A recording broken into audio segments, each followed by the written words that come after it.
Europe 1, 7h39.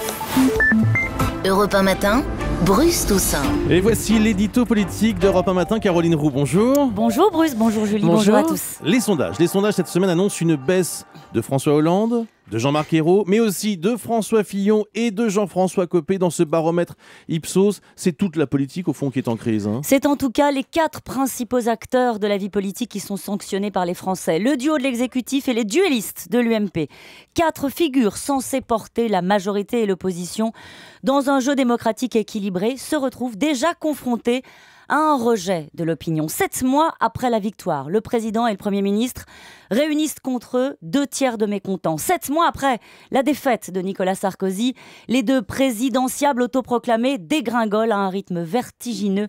Dans le palmarès des leaders politiques, François Fillon recule de 11 places et talonne son ancienne secrétaire d'État, Ramayad.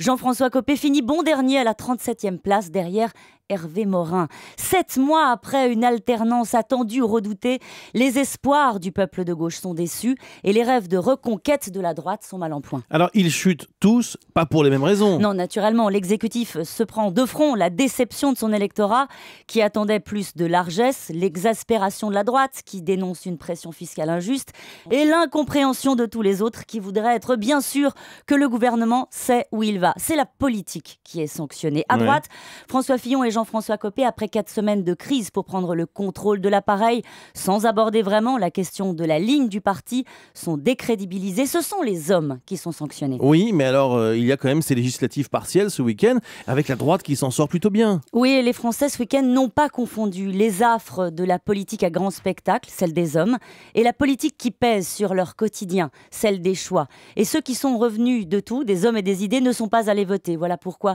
le FN a fait un score assez décevant pour lui. Si parfois le jeu médiatique s'enivre des batailles de couloir, l'électeur vient nous rappeler qu'à l'heure du vote, les choses sont assez simples et se résument à une seule question.